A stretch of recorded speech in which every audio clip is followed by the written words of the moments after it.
I'm Linda Dallimore, and the work behind me today is by Gretchen Albrecht, and it's called Aotearoa Cloud, and that's the inspiration for my composition for the Auckland Philharmonia Orchestra.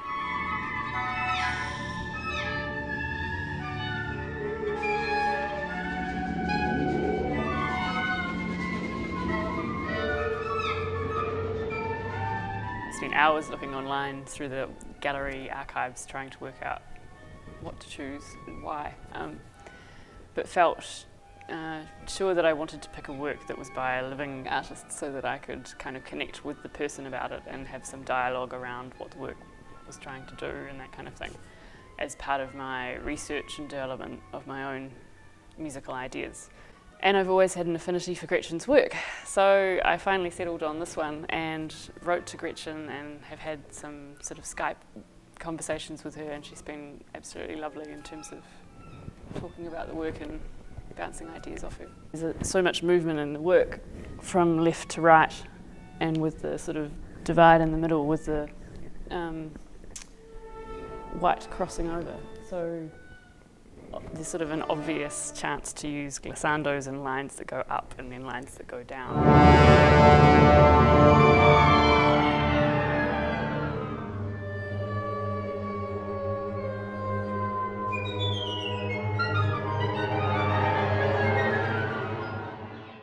My name's Glen Downie. I've written a piece called Hot Coals based on the painting of the same name by Jean Horson.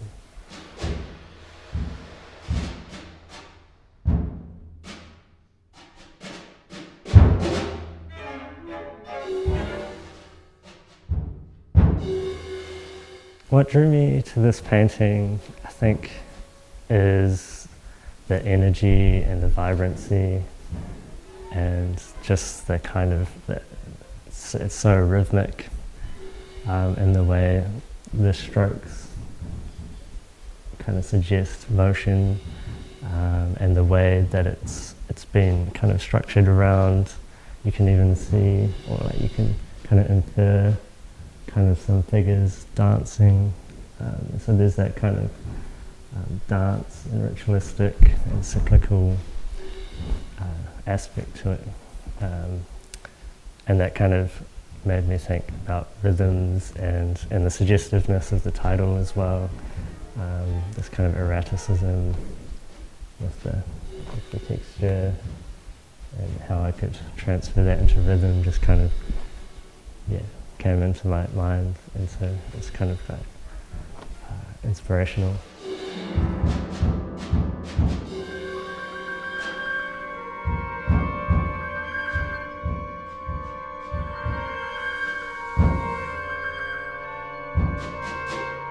The orchestra itself has been divided into little groups that are often linked by timbres, but they always play with similar material.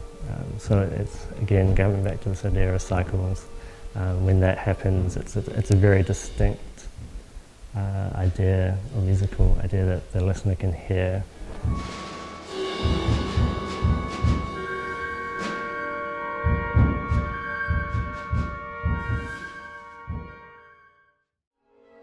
My name's Ballard, and I'm composing a piece called Reuben, and it's based on the photograph by James Chapman Taylor.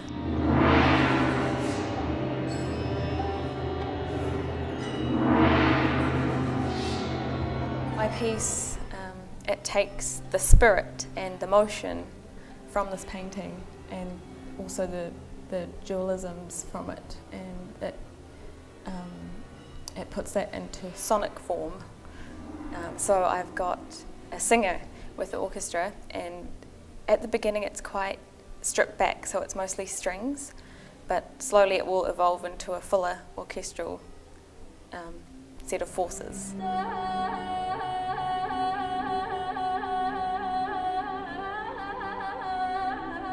I chose her because she is a really special performer to me, and I often latch on to these performers.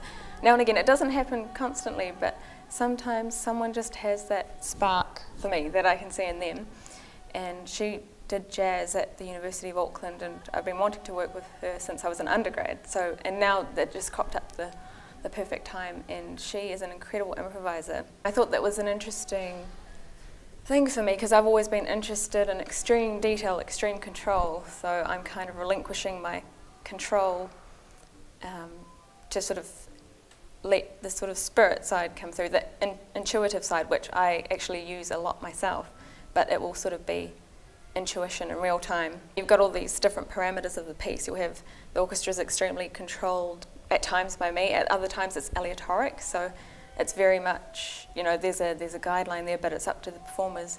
And then you've got the completely improvised part, which sometimes the only clue I give her is a short bit of text, and other times there's a boundary of notes that I give her, and that will change too. So there's all of these sort of variances within the piece, and I think it basically reflects the painting really well for me. It's very full of inspiration. There are multiple dualisms in this. You've got opacity and transparency, and you've got curvature and line.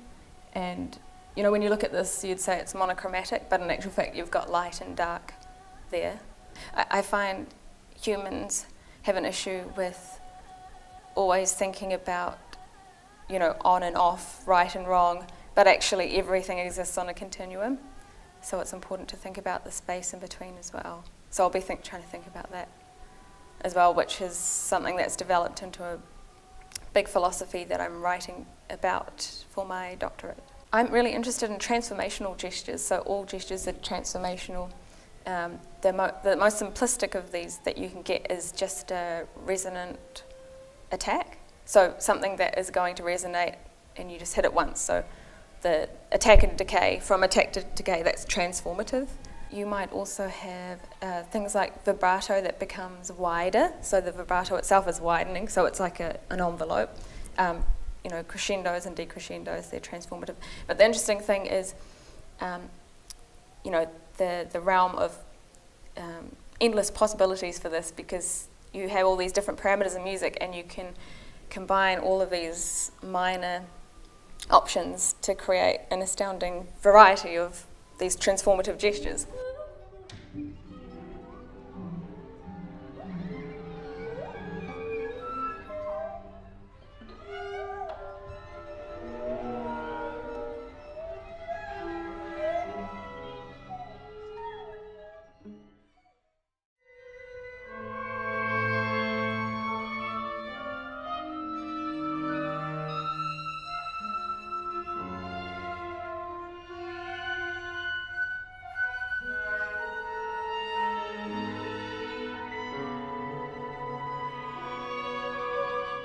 My name's Reuben Jelleyman, and my work is based on Gretchen Elbrick's Golden Cloud.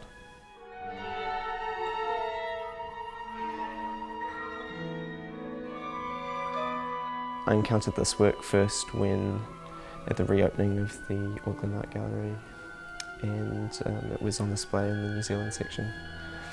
And it was kind of at the end, walking through the exhibition, it was positioned at the end, and it was quite a beautiful finale. I was struck by its kind of gorgeous composition. It's the way that the colours are filtered. They have these kind of washes, and you can see it very distinctly around the edges of these forms. And you can see quite distinctly where the colours are filtered and create new colours.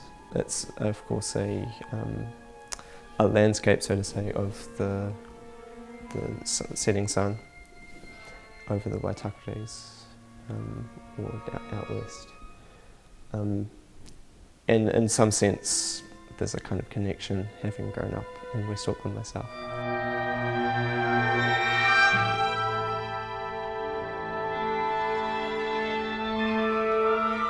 I was interested in repetitive, kind of cyclic forms of musical content, phrases that were cyclic, and but then using using filters of texture, so overlaying, masking textural content that would lie over the top of these and be cyclic, kind of polyrhythmic, so cyclic in a different meter to these large-scale repetitive forms. The idea of variations is actually quite relevant here. I took the same pitch structure and recomposed material, not just reorchestrated or kind of reharmonized a melody or any kind of typical variation method, but rather taking the same basic materials of pitch and their pattern, and set myself to recompose that. In the workshop process, of course, some of that material has been discarded, so that's a story of my method as opposed probably to the finished product.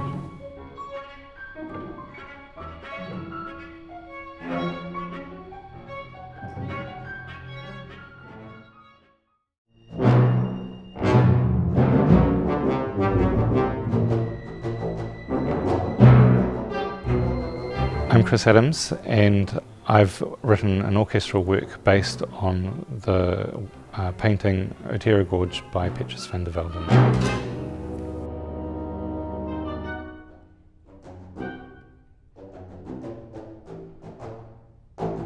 Petrus van der Velden has a number of paintings based on Adira Gorge. Most of the art galleries around New Zealand have examples of his work.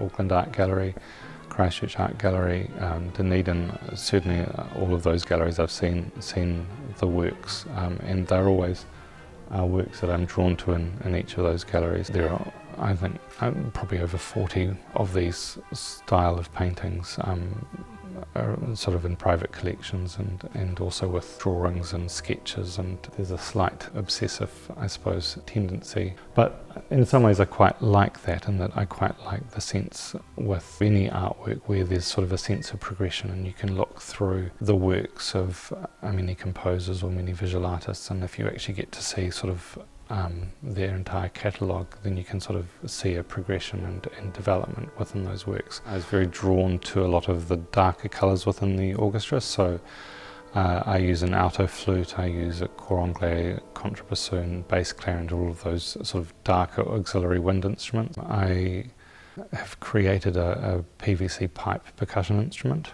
I've got the percussionist ripping a sheet and twirling PVC pipes. One of the reasons that I was attracted to this particular project was the possibilities for quite an alternate approach, in that in Petrus van der Velden's painting there's quite a lot of mixing of elements together, and so I was quite interested to sort of create something where, with the orchestra, where I was able to use a whole range of sort of different effects and draw those together in a sort of overall kind of cohesive piece.